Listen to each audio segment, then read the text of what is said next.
It's podcast number 2. So last episode we discussed, what the hell did we discuss? We tried pumpkin spice flavored foods. We talked about diversity, and then we talked about you getting kidnapped. So that was a pretty sick episode overall.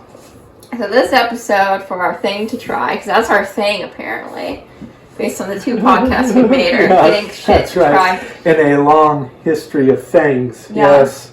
So we definitely have a path. For this episode, we got all 4 of the Starbucks holiday drinks. What do you have there? This is Grande Caramel Brulee. And I got the Peppermint Mocha. And then we have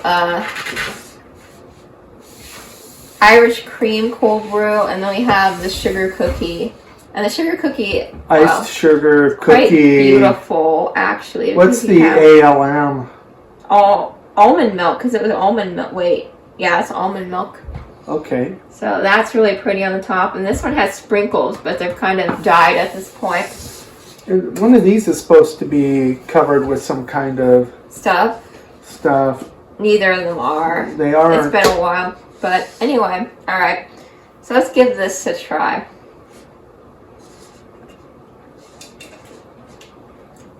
Very good. Grande Peppermint Mocha. Got your light peppermint flavor. It's a running joke that I can't taste anything, by the way. That's why he's giving me that look. Yeah, so you're tasting it? I am tasting it. You can go ahead and give it a try. Oh, that's an improvement. That's a step forward. One of many steps. Speaking of which, functional taste. In this podcast today, we're going to talk about knowing what to do with your life. How to know what the fuck you're doing. How to go forward. What? I didn't understand that. This is the Joe Rogan podcast. We're allowed to swear. Don't you know that? I didn't. I don't know if Joe Rogan swears, but I feel like he would swear. I don't think I've ever listened to a Joe Rogan podcast, but based entirely on like the culture around it, I feel like he swears excessively. I've listened to a couple of his podcasts. Does he swear excessively? I don't have direct recollection or memory of hearing him swear, but he tends to be what you would say aggressive in understanding the truth of what people are saying and getting out of simple catchphrase terms and get deep into understanding. That's similar to individuals like Jordan Peterson. Yeah, we love Jordan Peterson. We're Jordan Peterson stans. So if you want to come for us in the comment down below about how you hate Jordan Peterson, that would be really good, because in this video we'll get more comments. It's true. Clearly we're desperate for any input.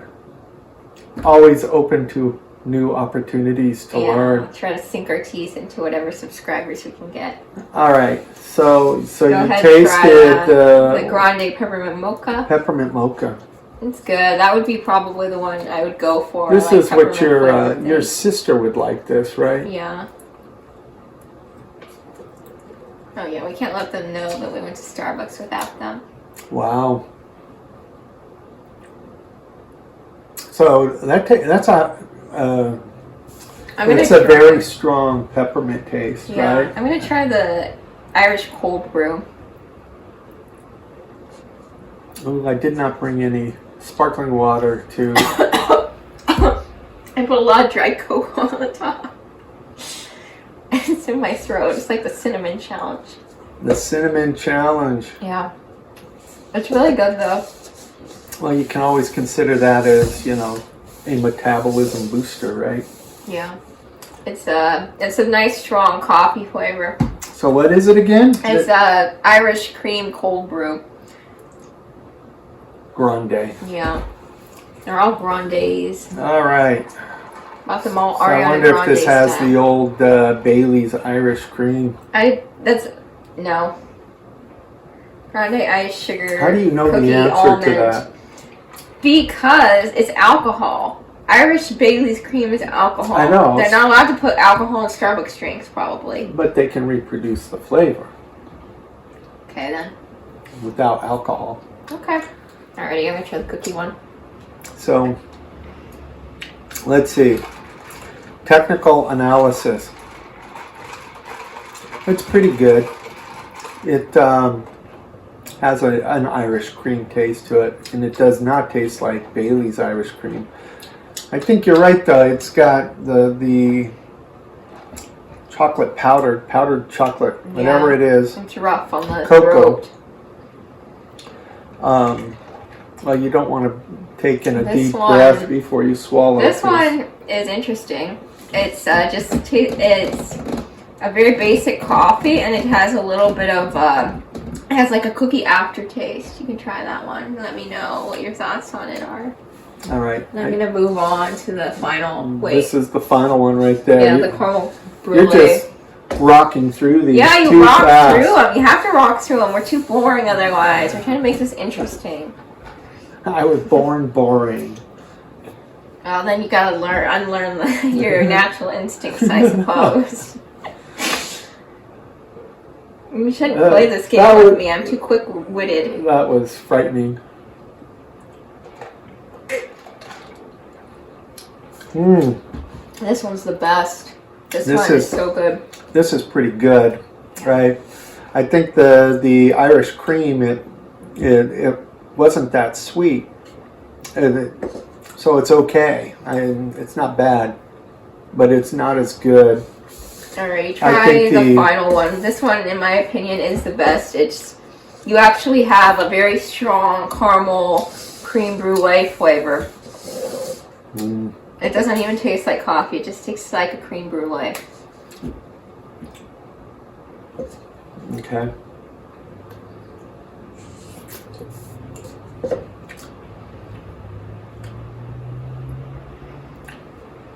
Wow. You see? I get it. It's amazing. Brulee means it's got a layer of melted Sugar. sugar on the top, sugar, right? yes. Caramelized, and definitely Alright, this tastes like a bucket load of sugar in it. That's for sure. So out of all of these, if I had to get one, caramel creme brulee, peppermint mocha, close second. The Irish cream, if I was going for a coffee flavor, I would go for that. The cookie one is good, but it is not memorable. I would not buy it again because it's just not memorable. This is the cookie one? Yes. Now I gotta remember which ones tasted like what.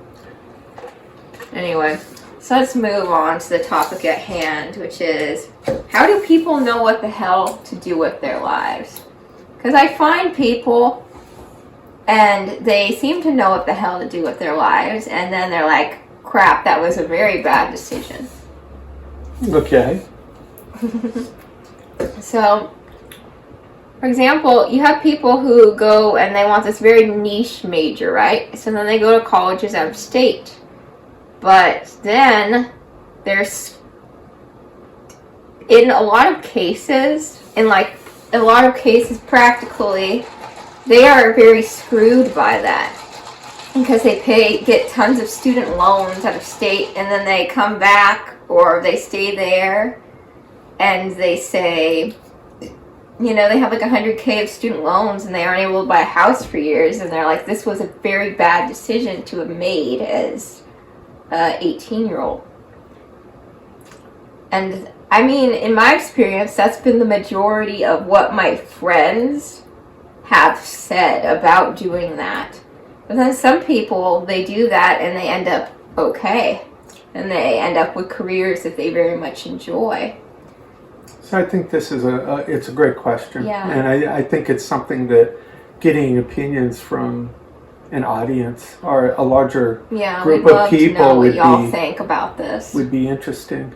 It's something that weighs on me a lot, thinking about about how people either make their lives wonderful or they very much mess up their lives. And that is maybe a very narrow way of looking at it, but my personal friends I've seen like relatively crippled by doing stuff like this, for messing up their lives for a few years.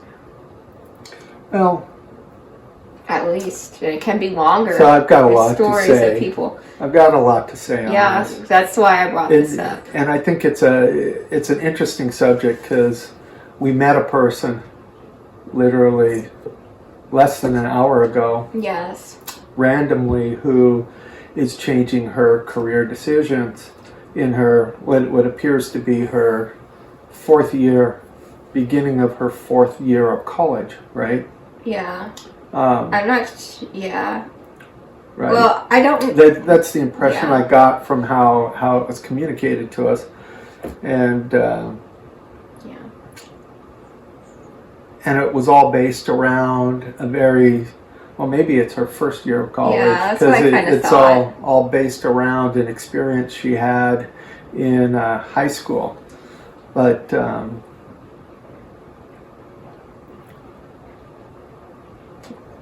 To really think about this, though, is I think that it's very unlikely that individuals in the young beginning college years days have enough experience and exposure to really understand what their best major decision.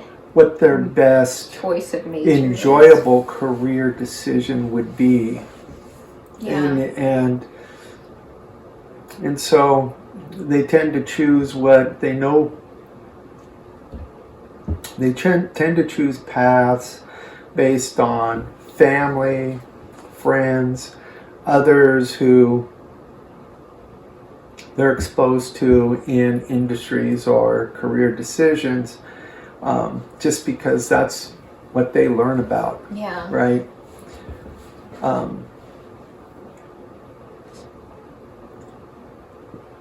So here's another. And I'm going to bring an interesting perspective into this. My point on this is this: the fact that you go and learn something in college that may not be what your final career is,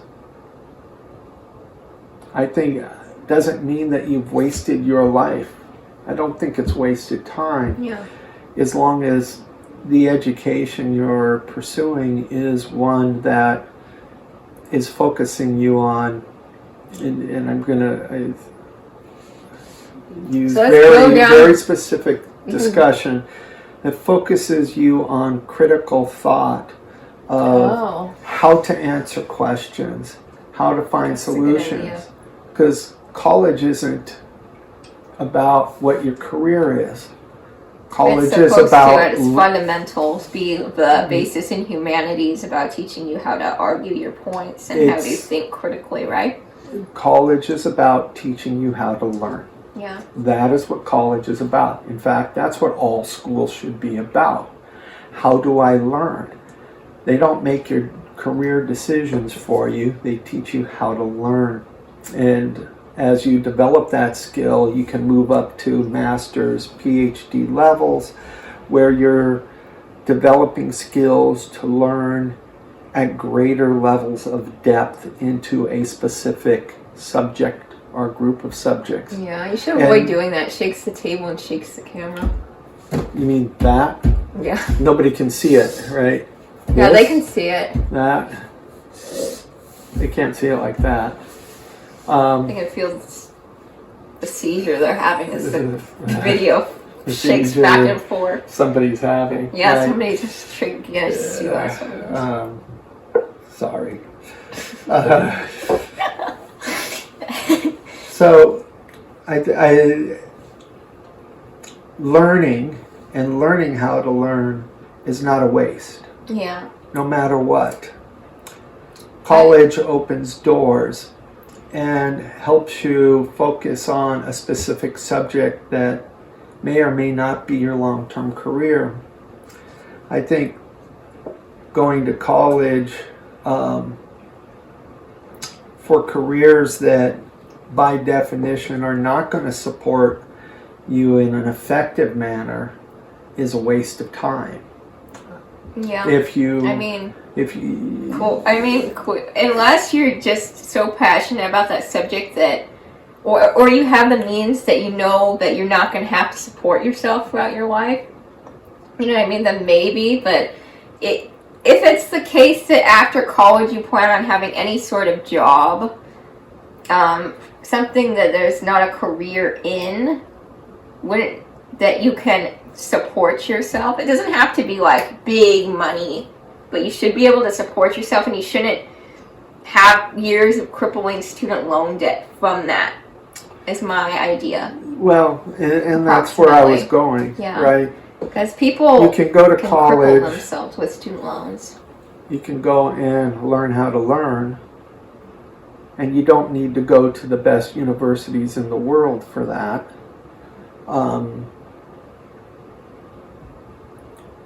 If you're not planning on that being a career. And, you know, for example, I don't know what a good example is.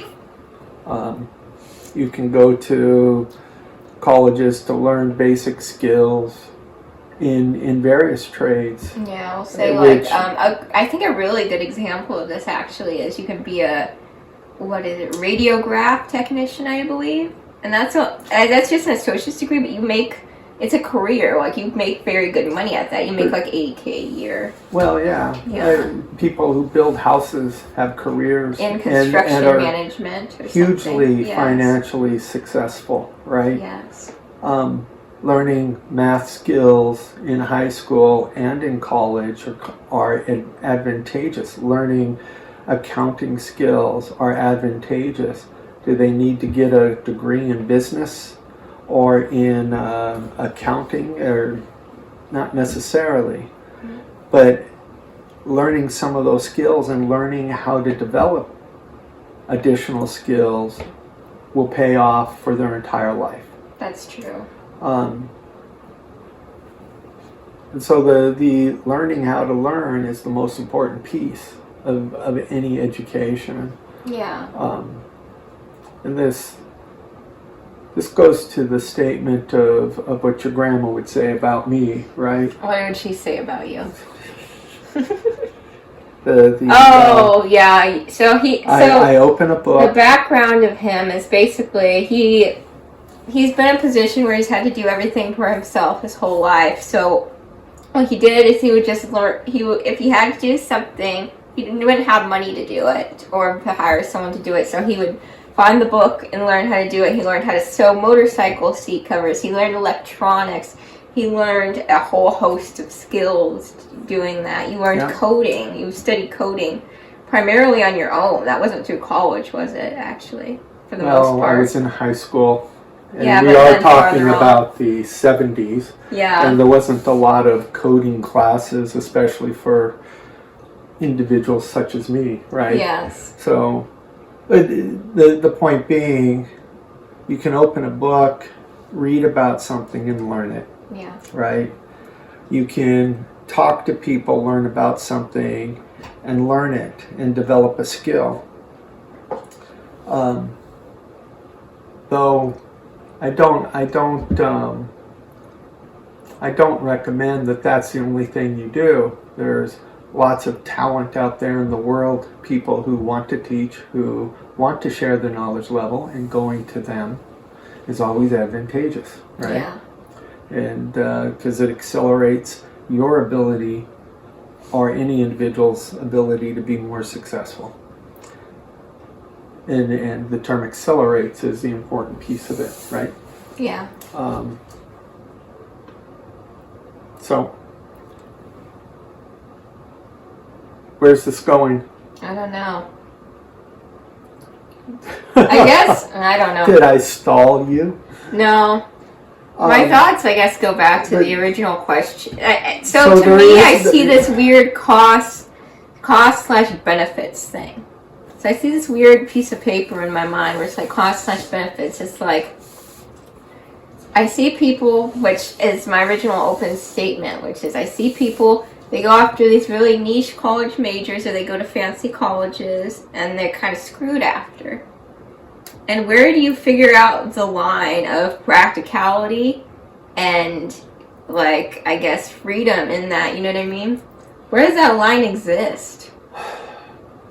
it's an interesting thing. So let's say, you know, you want to pick a niche or a major at random. Well, so you want to be an actor, all right? Okay. I'm burping, excuse me. Say you want to be an actor and you go to this really niche acting college in New York or something, right? And you have like $60,000 of student debt afterwards. And I mean, unless you're like a very top tier actor, it's unlikely you're going to be able to pay that off for like, let's say, if you were very aggressively paying that off, you're not going to be able to, let's say you have got a $40,000 a year job and you start piling money at that thing. It's going to take you at least like 6 to 10 years to pay it off, realistically. If you were very much like aggressively funneling money at that thing. You know what I mean? So, everything requires commitment. It's true. Anything requires commitment, right? Yeah. You go to school, so there's components of this, organizational methodologies,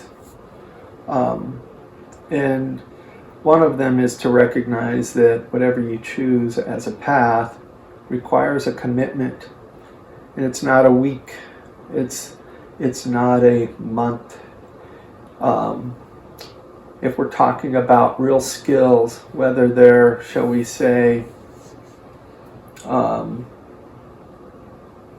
bachelor's level, master's, doctorate level, but even trade levels, Yeah. right? Electricians, carpenters, automobile repair, being a plumber. Yeah. All of these skills take time to develop. All of these skills you have to be committed to those skills in order to see them to fruition, whatever that degree or that certificate or that diploma or that career option. Well, they all require a level of commitment and constant commitment to be successful at.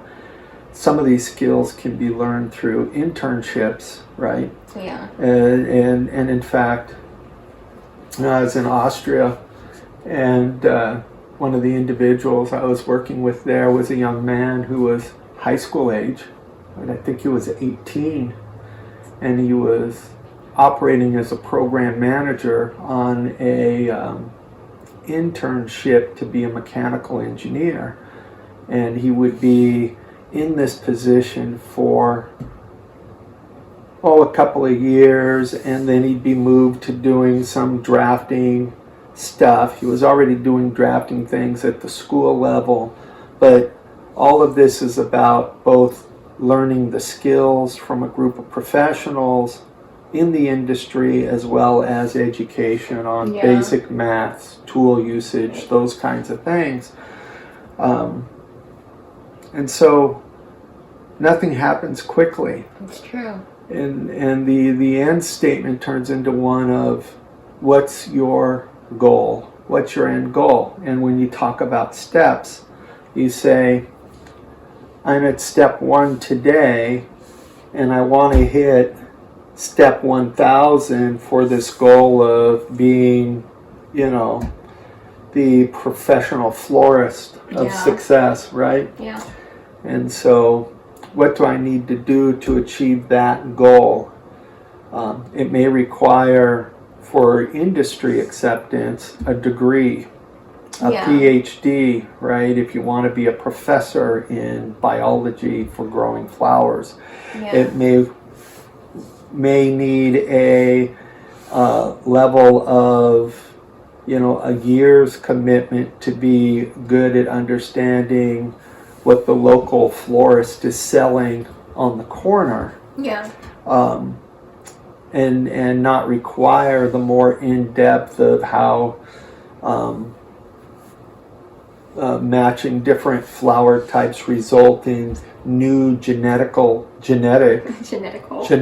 combinations of rose colors, right? And so it's really about what your goal is. That's true. And then you choose a path that's cost effective for you to achieve that goal. And you may find that year 3 of the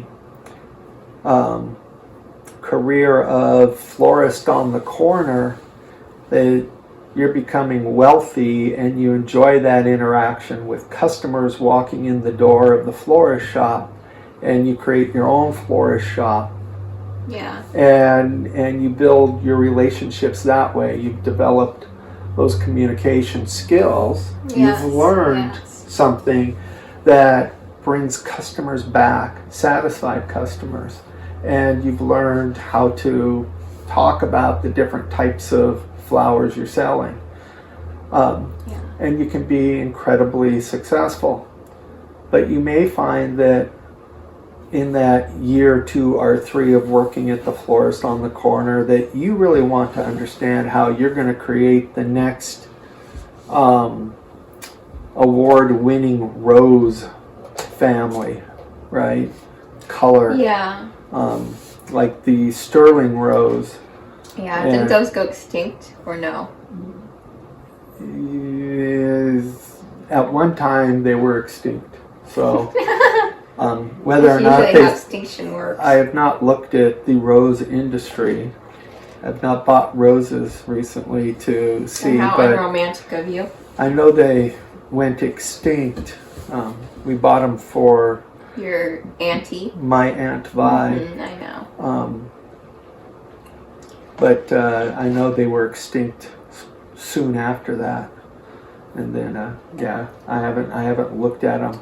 That was a color specifically chosen for Aunt Vi, and your mother chose them. I know. And anyway. And learned about it while working at a florist shop. a florist shop. Yeah. Exactly. And she had been there for roughly a year or so, and she knew what different colors were available and what their costs were, and chose those. Yes. So let's go to me. But what's the point in this incredibly long discussion and statement I've made? Come up with your thesis. You haven't ruined your life if you've chosen a path and you've learned on it, even though that path may change down the road, because what you've learned has created an interest in a new technology or a new path for you, a new subject that for lack of a better term, excites you. That's true. Right? So it's not a waste. Waste only comes when you don't do anything and you stagnate, essentially. When on day 3 you decide, well, that was a waste, I'm going to quit doing it because I'm not happy. I think you hit an interesting nail on the head there, because everything that I've ever done in my life, like every college class I've ever taken, at the beginning was absolutely miserable. It was absolutely miserable, and then like a month in, I would start to enjoy it. And that was always the case for me for everything. So like I would hate everything initially, and then it would get better.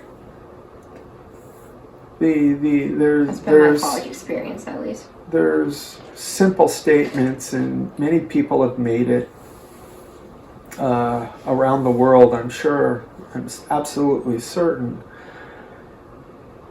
It is about finding components in what you're doing that make you happy. Yeah. And take pleasure out of the happiness that you get from that. I was speaking to someone this morning in email. Oh, I thought you were looking at me and you were telling me it was me, and I was like, I don't remember this happening. I was speaking to someone in email this morning about my job, and one of the most satisfying parts of my job has been mentoring others. Well, yeah, mentoring others, having those one-on-one discussions deeply about technology, about paths, about directions to go for, the product or the challenge corporate wise at that period of time, right? Yeah. And those were the things that were rewarding. At one time, the rewarding thing was designing the next generation of optical solutions for industrial instruments, Yeah. right? Of being part of a team that's developing a product based on scanned laser technologies. You know, I spent almost 20 years doing that, right? Yeah. What do you think a person should do if they have a wide variety of interests?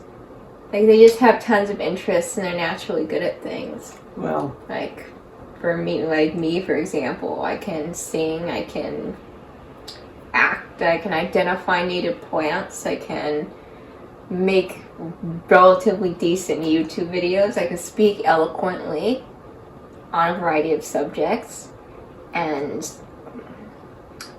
a whole host of other skills would be, those are just ones I've developed. so And there's other ones that exist that I haven't spent the time, put in any effort to develop. so Like, how would a person delineate a path for themselves in that case? choose a path and go in at 100%. Pursue it Yeah. with everything you can. And it involves learning as much as you can on that path, right? It may change tomorrow.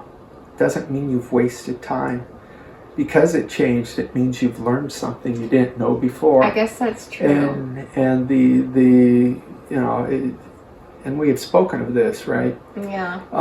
I think it's good for people to hear who are in similar situations. I think the individuals who say, oh, well, I've put down the path of being the, we'll say, orthopedic surgeon, mechanical engineer, electrical engineer, optical engineer, and they've put down 4 different paths so they can say, you know, the ones I struggle at, I'll throw away. Yeah, that's not necessarily intelligent. They've set themselves up for failure across all the domains because they didn't put in enough effort or resilience. What they did was create an escape path, so when they feel stressed out, instead of focusing on solving the problem at hand, they say, well, we'll throw that problem away and we'll go down this path. That's actually true, and that actually, totally random, but it integrates into something else, which is a lot of people, which I found, a lot of people refuse to define their goals.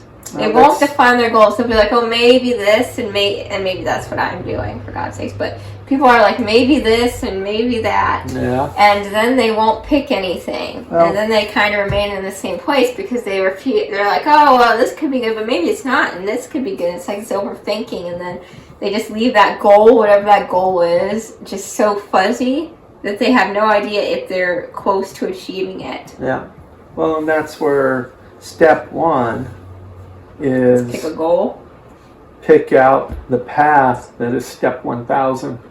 Yeah. Somewhere, steps 2, 3, and 4, moving on up, involves learning what's needed to achieve step 1000.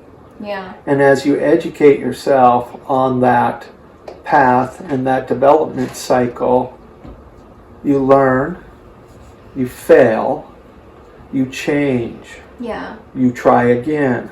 Learn. Try. Actually, try, fail, learn. Yeah. Try, fail, learn. Yeah. Etc., etc. And sooner or later it turns into you win. Try, win. And, yeah, I guess that's true. You just have to keep trying and trying at things until they work. But of course, you have to do that intelligently, where you pivot your strategies and paths and figure out what went wrong and think critically about your failures Right. and learn from them. But you have to keep trying, and you have to just keep doing it over and over again until it works. There's a vision, or a statement. Yes. Vision. You have one right now? There's a statement that I would make to individuals that reported to me when they would say, Robert, what you're asking for is impossible. Yeah. It can't be done for cost, for schedule, for technology, a number of reasons. Yes. And my comment back was, okay, what can be done? Yeah. All right, so my end goal, the Whatever goal the that goal I've is, yeah. told the team has to achieve is item A, but you're saying that goal cannot be achieved. You want to avoid moving What? your hands still because it shakes. I can't help it. I know you can't, but it shakes it. I'm neurologist. You're a neurologist now? Jesus, you really do need to go to a neurologist. If you think you're a neurologist. That's a joke, by the way. Yeah, I'm disabled. Okay. I'll say it that way. No, Alright. He actually is disabled, by the way. So you're that's actually not a joke. holding the pillow. It's really cozy. Yeah. It has little nautical things on it. Or are these called anchors? I will sit with my hands locked together under the table. It helps support my I back. feel like, never mind. Okay, I where feel- will we go with I this? feel like my father has just told me to sit on my hands because they won't stop moving. Alright, I'll both sit on our hands, I guess. Anyhow, where we were going is I would say, tell me what you can accomplish. Don't say I can't engineer it. So if And you're stop. I want you to engineer a solution as close as you can to the goal. So give me ideas. Tell me how we could potentially modify that end goal to achieve what the business need is, as opposed to what I said I wanted. And this is where our discussion about diversity in the previous time we spoke starts to now play one of the most incredible roles of managing a team and working with a team. You sit with a team and you start doing that, and you have person A who grew up in America and went to this school and in this lifestyle, and they go, well, it's impossible. Please don't. This is not meant to belittle anybody in any way. You have person B who grew up in a foreign nation. They lived in a different culture under different conditions. Or, maybe one's from the northern part of the United States and one's from northern eastern and one's from the southwestern. But you end up with these different cultures, and all of a sudden you've enabled that team to randomly start putting their ideas on the table. Yeah. And you get to cherry pick person 1, idea 4, person 2, idea 1, person 3, idea 7, and you get 10 or so people. Useless. You get 10 or so people. You get a library of awesome ideas, and then you get to start bouncing them off each other. Yeah. And, one of the things I've learned is if you've got a team and you can get them to talk to each other effectively, and to listen to each other, not to talk about who's wrong, but to talk about what components are right from everyone in the room,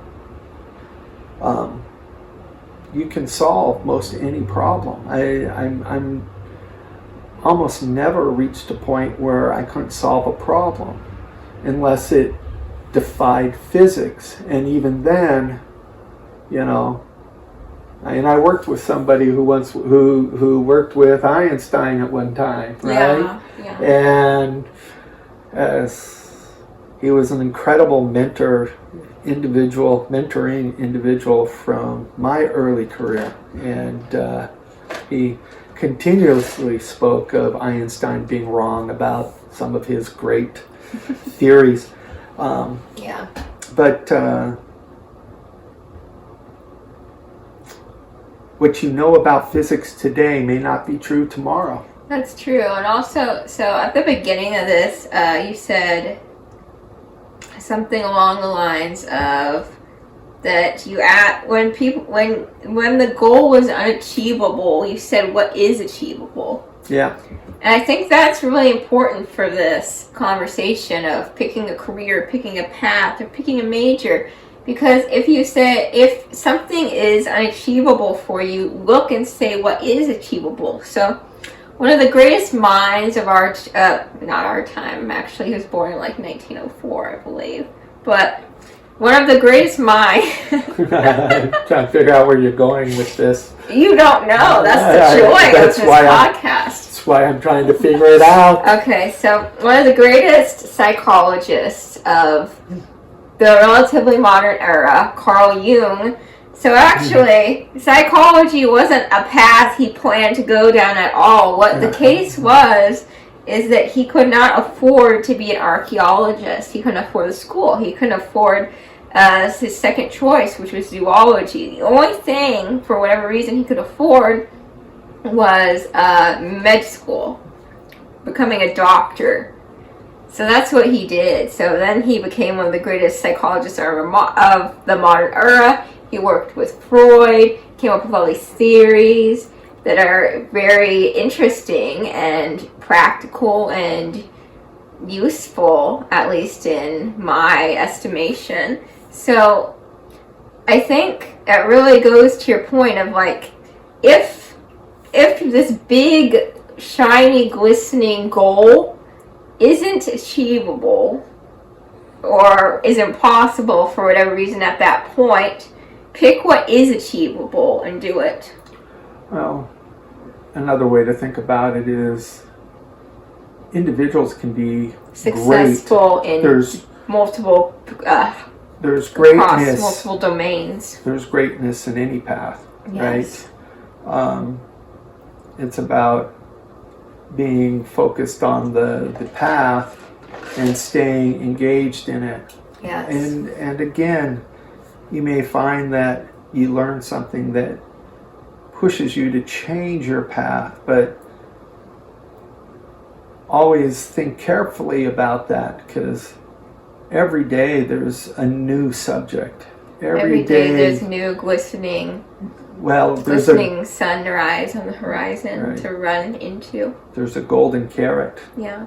There's a golden carrot every day, and you can stay in a chase of, you can stay in a place of choice paralysis, and like what you become is the horse that follows a golden carrot. So you never develop with blinders. Yes. On the sides of their eyes, yes, and somebody else is just swinging the carrot, and they go around in circles. It's true. And I've worked with teams that have done that, and great minds, individuals who are developing new technologies every day, unbelievable talent. But their goal is to chase the golden carrot. It is not to put together an end solution. Yeah. Now, if you want to be an idea factory, that's there's a technical term for this. License technology to other companies. Oh, never mind. I thought you were going down the think tank path. Well, that is a think tank. Yeah. Right. Yeah. Then your as a business, your end goal is licensing technology, starting up new Entrepreneurial endeavors. Yeah, those things. And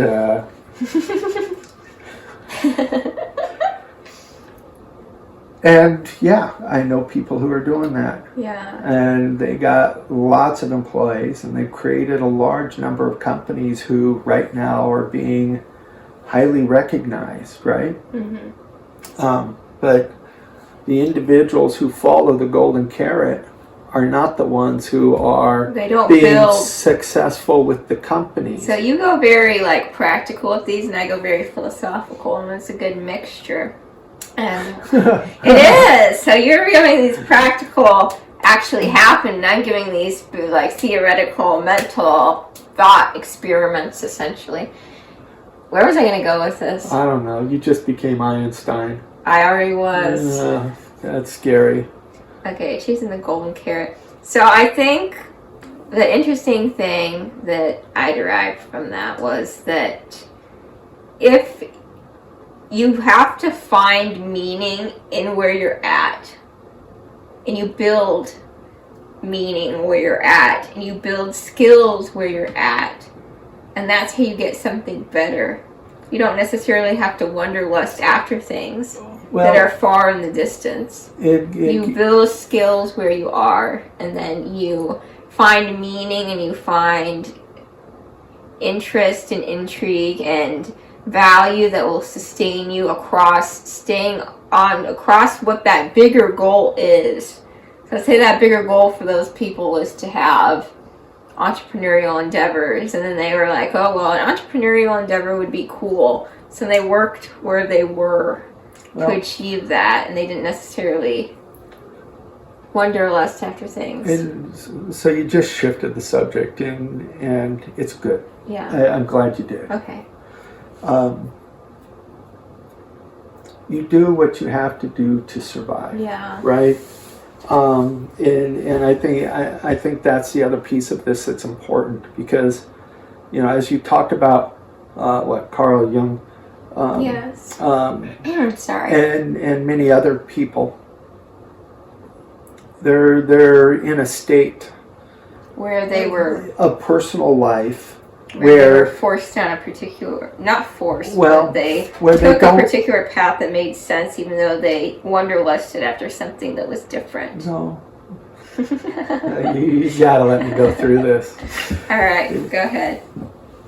Where they don't have the opportunities of college. Yes. Where they don't have the opportunities of perhaps skill building things.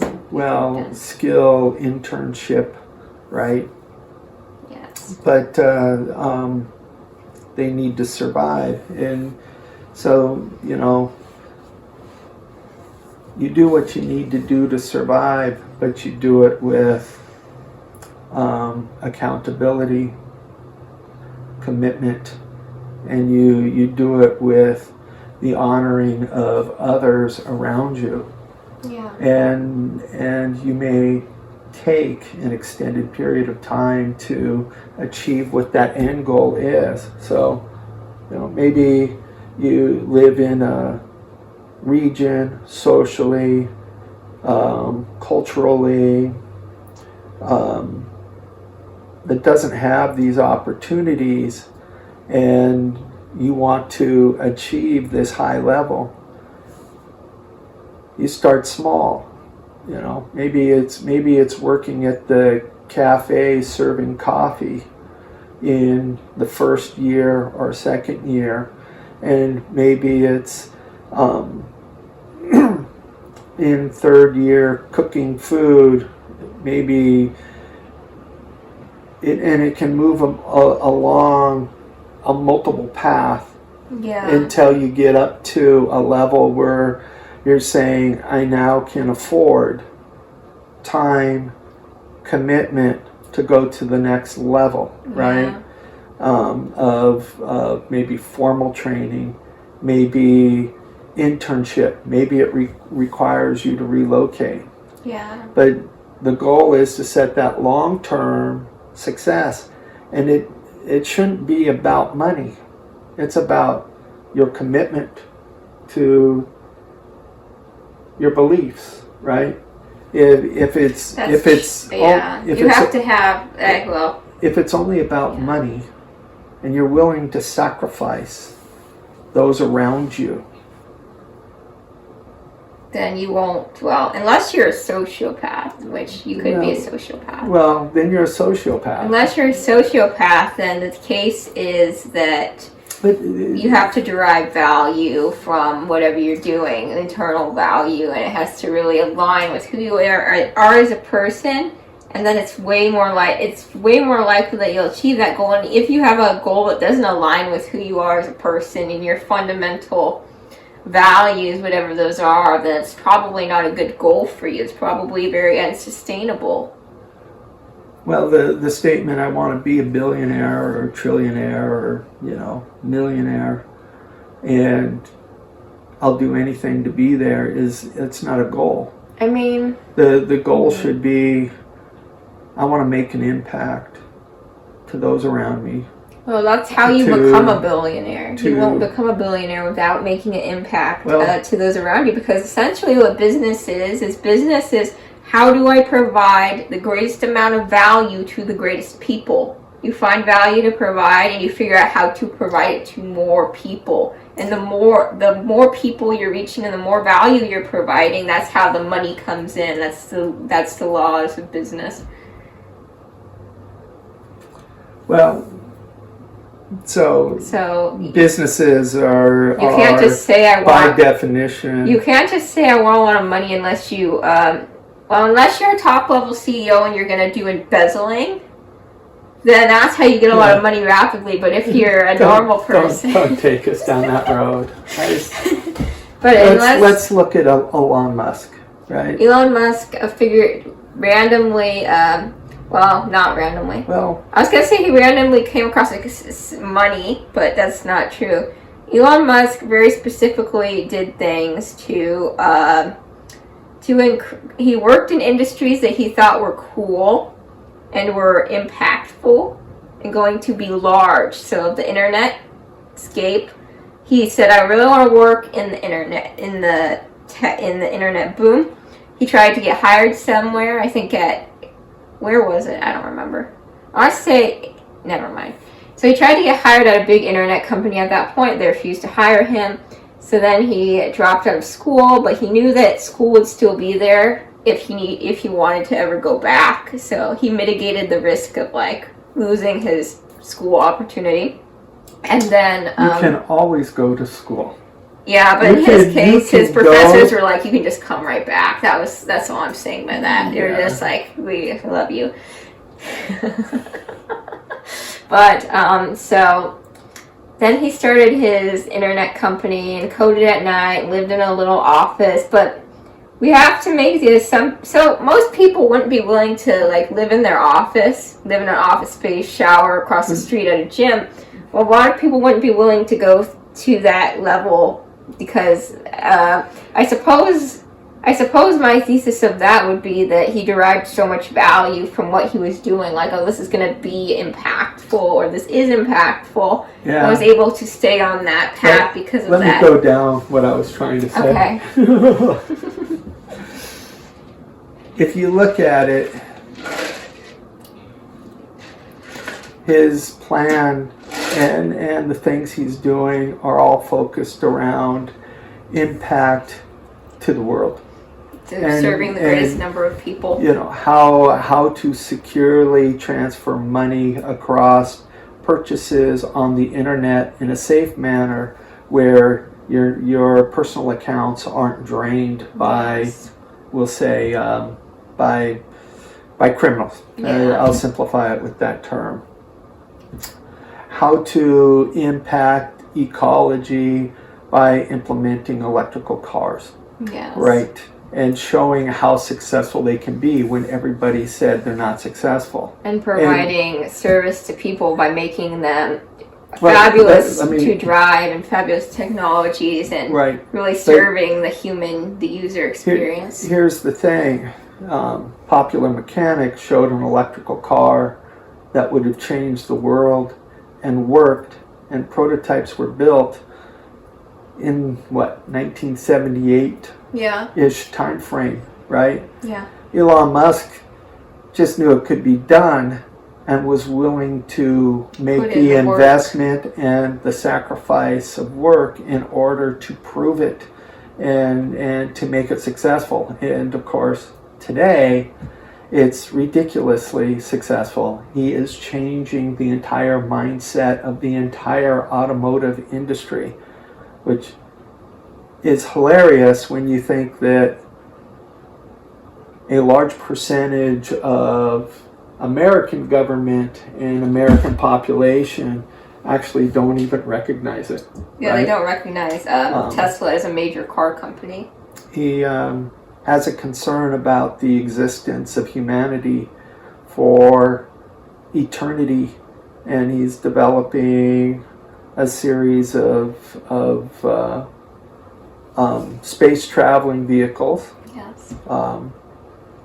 in order to populate or at least be able to navigate outside of the Earth and start creating a recovery plan for humanity if, the big Something happens. android hits us, right? Asteroid. The android.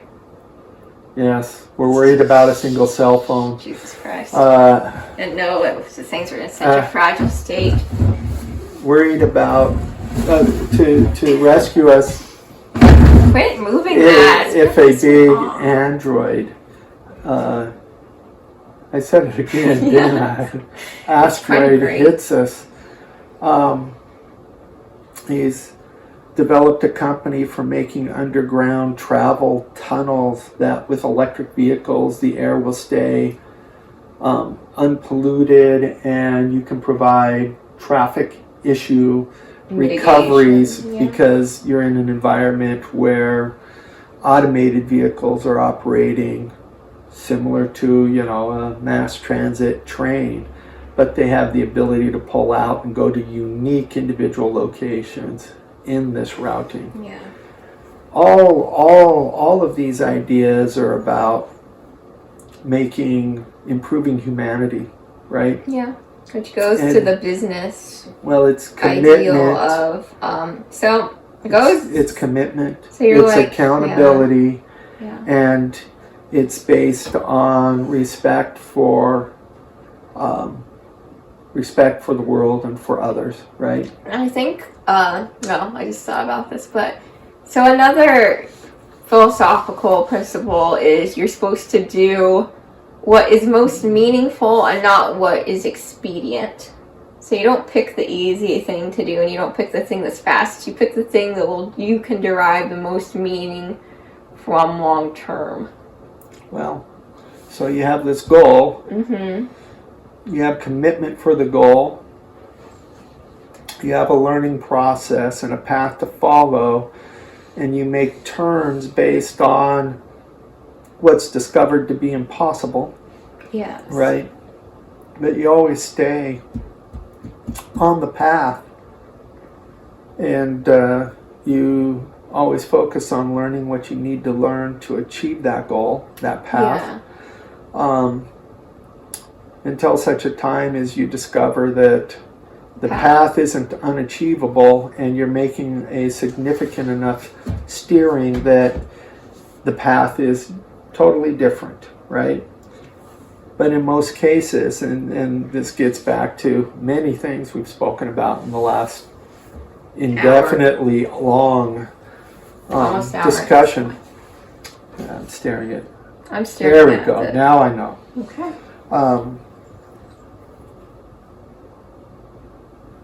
Where was I going? Let's see. We're steering towards a goal.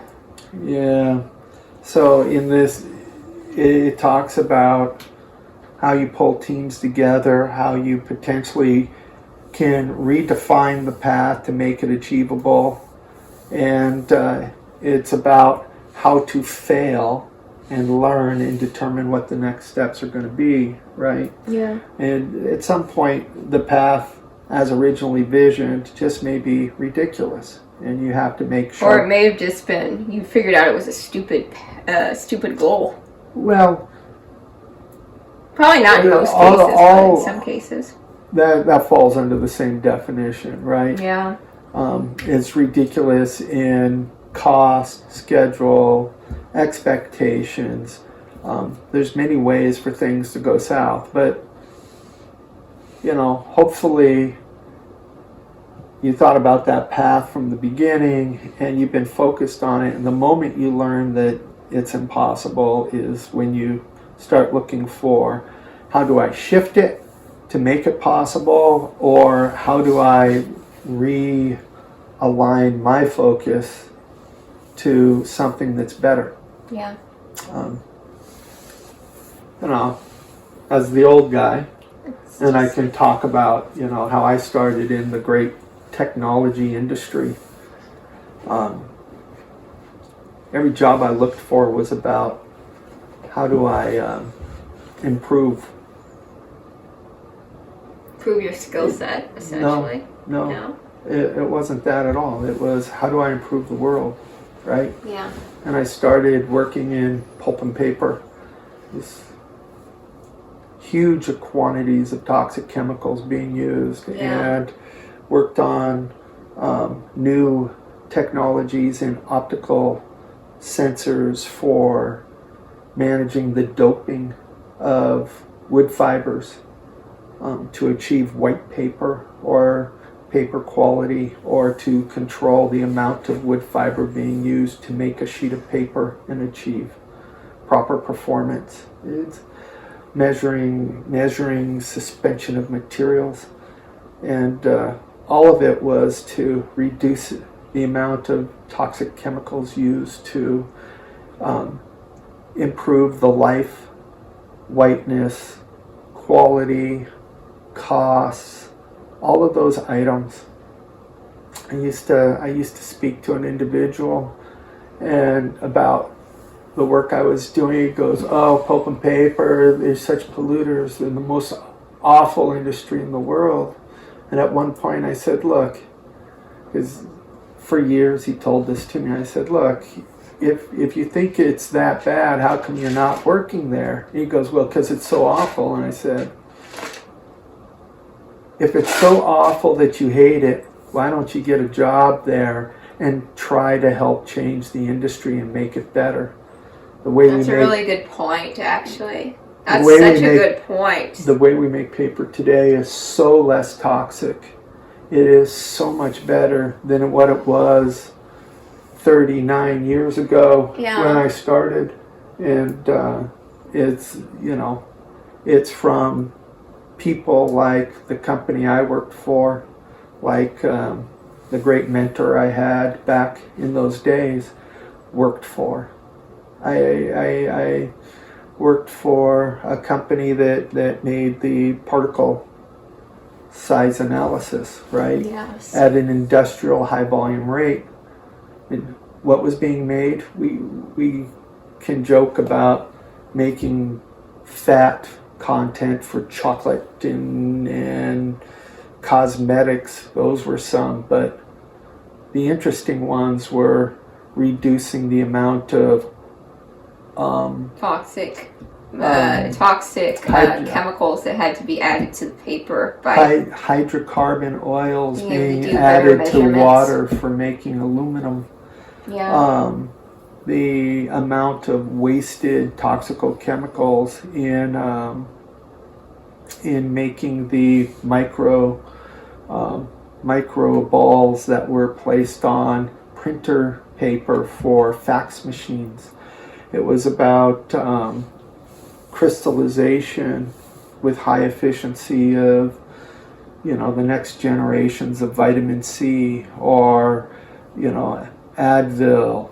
It was, all of these were world-impacting products and world-impacting technologies to reduce contamination and improve communication around the world. I didn't mention Elon Musk's the radar or the Wi-Fi. You could go on for let's go up with the general principle that everything that's obvious that Elon Musk has done serves people, and it serves the environment, and it serves creating better lives It's about for people in the future it's and about now. improving the world and making it a safer, cleaner, longer lasting place for humanity, and also in looking beyond that and understanding that there's risks to our existence that we can't control today. And how do we mitigate those risks tomorrow? Find a better solution tomorrow. How do we mitigate the survivability of humanity for long term? There was a So I think I want to pivot back actually. So what you I could go. I want to pivot back to what you said, and that's I found a principle in that, and the principle I found was that if you see something that's terrible, instead of saying, this thing is terrible, it's so bad, it's terrible, I hate it, let's go after the people that are involved, you say, how do you fix it? What small thing can I do going in with my skills, with my abilities? What small thing can I do to improve this thing and make it less awful? Because awful things shouldn't be just ignored, essentially. That's what I found. In what you said, is awful things shouldn't be ignored. You should go in and say, what humble thing could I possibly do to make this thing less awful? Yeah. Instead of just, because essentially from a psychological perspective, if you're saying, oh, this thing's awful, you're taking away your own power. Well, you're taking away, you're tyrannizing yourself at that point, and you're saying, well, I'm a victim of this thing. And that's never good. That's never a productive way to live your life. Yeah. Is saying you're a victim of whatever the thing is. It's better to take steps towards making whatever the terribleness is less terrible, whatever your personal terribleness is, or whatever that terribleness you're seeing in the world is. So I think, I might get a huge political backlash for making this statement, but I could crop it out. I might have to. Yeah. So I'll just move my lips and we'll pretend like we cropped it out. I hear a lot today on the news, in conversations, at all levels, with the workforce and at every level, of who can I blame, and someone needs to fix this. And people are ranting about subjects that they're not experts on. And they're saying someone has to fix this, and it's the wrong way to fix a problem. If you see a problem, you should probably the fix search it. of who do I point the finger at and say, you have to fix this. And then backing away and not being accountable for communicating that effectively and driving change is not positive engagement. I guess There's a point where, unless you're willing to step into it and say a change needs to occur here, you're saying it's okay for it to be bad. Yeah, right? But even deeper than that is like what you said is like people are saying that someone else needs to fix the problem. They're like, oh, problem. Hey, everybody, it's a problem. There's a problem here. Like, come fix it. Yep. But there's probably a reason why that problem hasn't been fixed yet, and that's because nobody's fixing it. You have to fix it.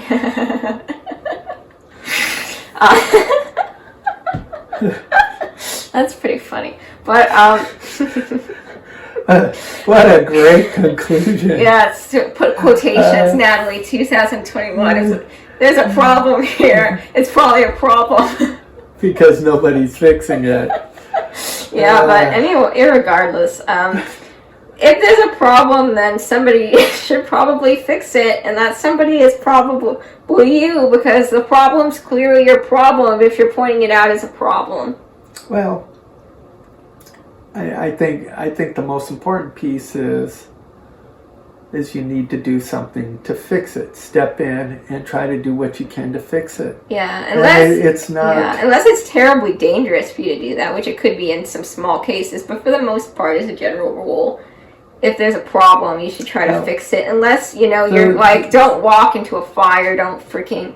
If someone's clearly dangerous, then don't engage with that. But the more dangerous it is, the more important it is. Yeah, and you should figure out a longer-term solution. The more dangerous it is, the more people who will be injured by letting it continue. I guess that's true. The more lives are ruined and destroyed. The more environment is destroyed. But again, you do what you have to do to survive, and it's not about just ranting about it on the news, and screaming that it's somebody else's fault. It's becoming a part of how do I make a change? And sometimes those changes are taking legal actions. Sometimes those changes are educating. Sometimes those changes are managed through technology development. Right? Yeah. That's the Elon Musk model. That's what I at least tried to accomplish through the majority of my career, right? Yeah. Working for companies that are making changes that are life-changing for the betterment of humanity, not the destruction thereof, right? Yeah. And It's not about.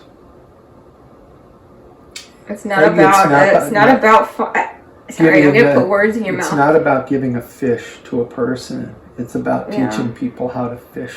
That's also, I think, I don't know. I'm going back to what we were saying, and it's like, it's not about finding a common enemy. Finding a common enemy is not good. It's I mean, from a marketing perspective, you can use that to sell products. Let's go back to diversity, right? You shouldn't find a common enemy. You should just try to figure out how to solve problems instead of trying to.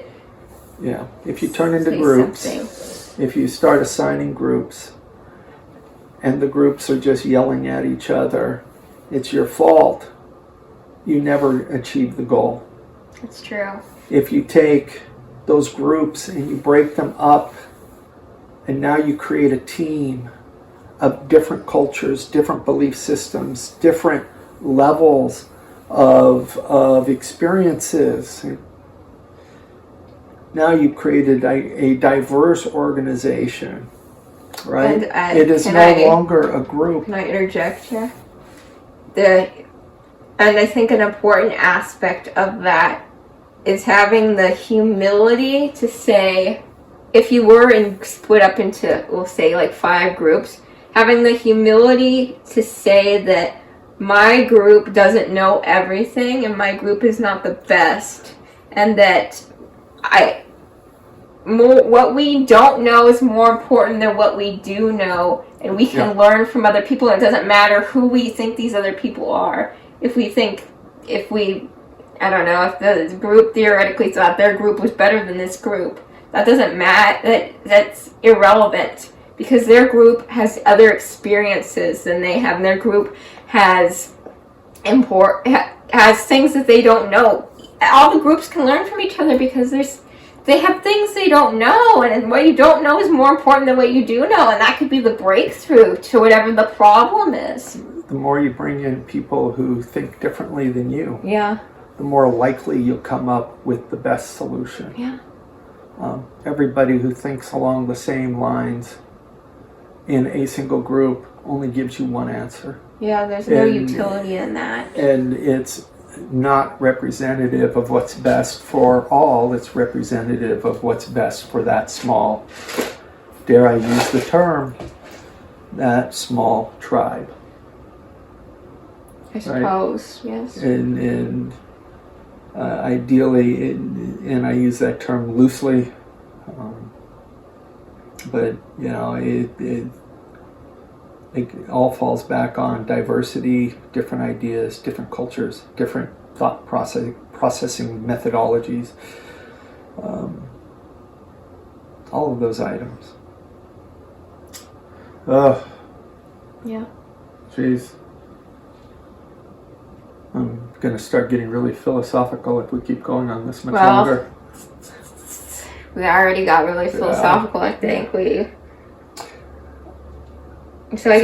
think going back to the beginning, right? Yeah, the central theme is figuring out what to do with your life and set a direction on step 1. Start stepping towards the end of that solution. Yeah. And it is okay to have the end goal be step 3. Let me put it a different way. It's okay to have multiple goals that take you to the end goal of what you want to achieve.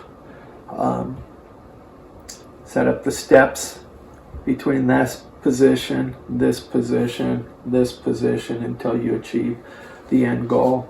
Yeah. Be willing to make turns, but don't abandon because you think you're wasting your life.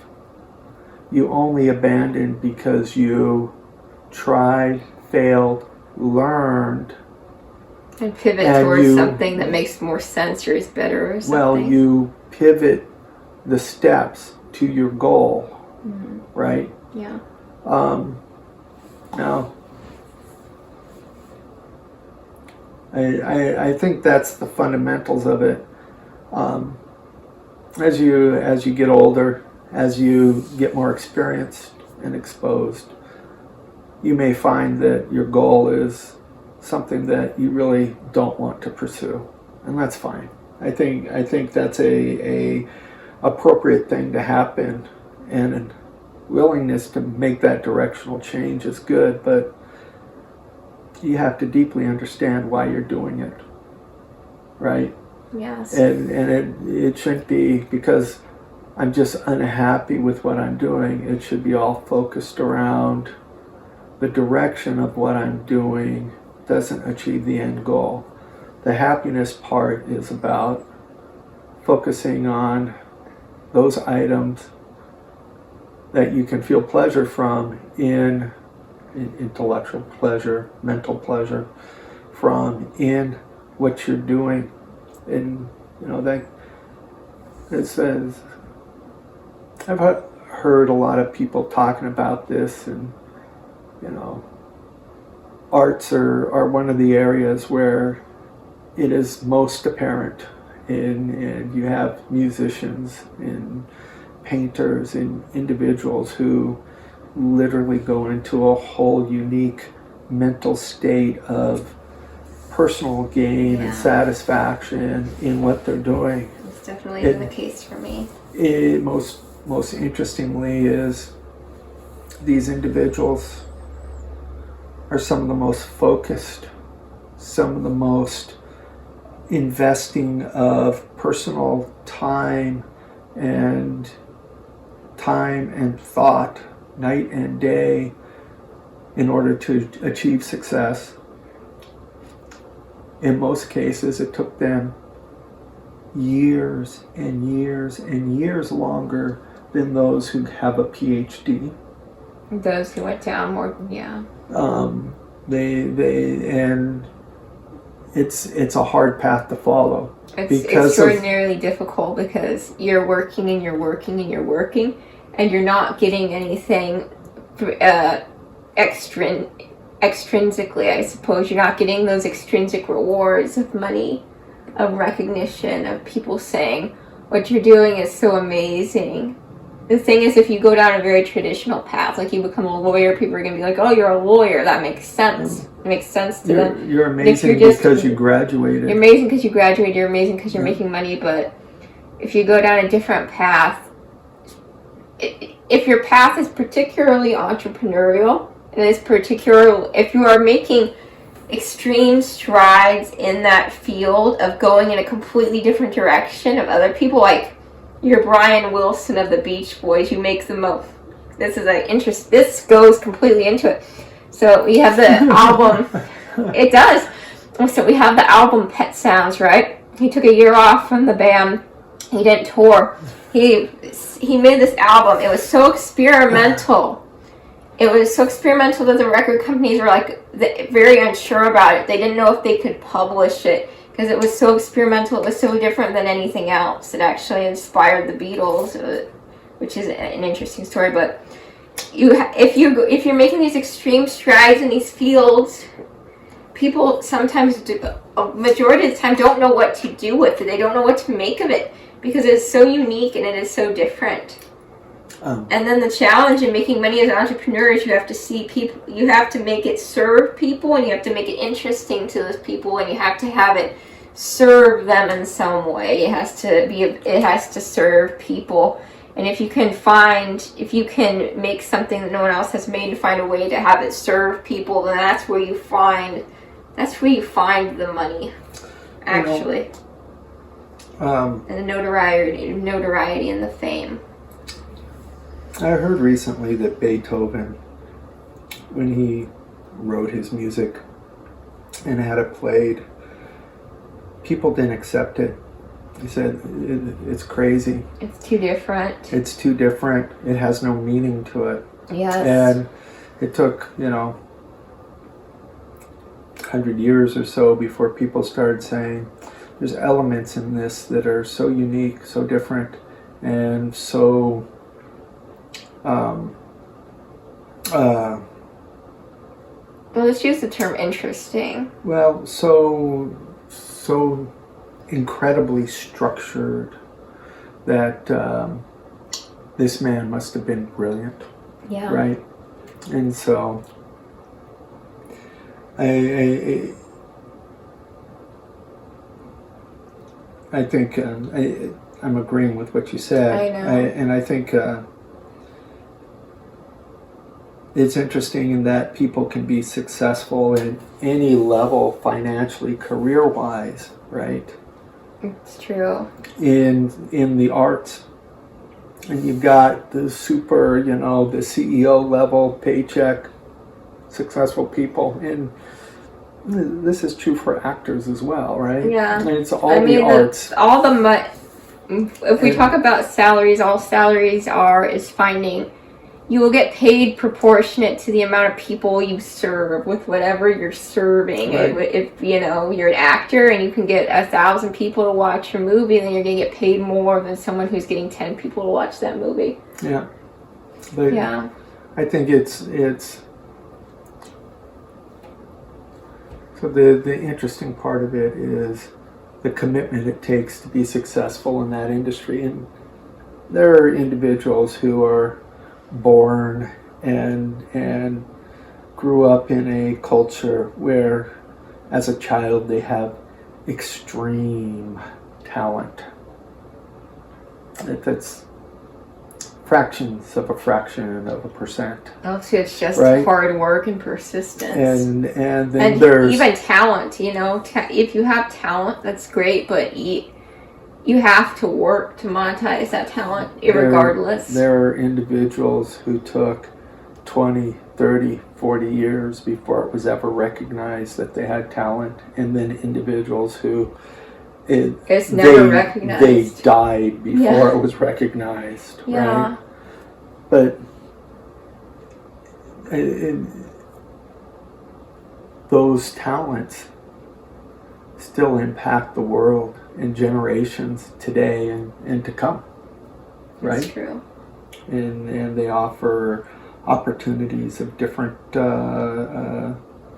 experiences and to learn. It's a diversity of experiences that individuals get by broadening their exposure to these different unique talents, right? Yeah. Anyhow. I think that's the perfect place to leave off. What an interesting discussion from a random standpoint. So, I know, I came up with the podcast, the thesis, as I walked from the house to the shed, which this is a shed, by the way, we're in. But, yeah. So it took you 45 seconds? Yeah. Awesome. That was step one. We've now achieved the end of that goal. Is that what you're saying? I think so. Let me bounce the table a couple more times for success. Awesome. Awesome. All right. Bye. We'll see you Bye. next week.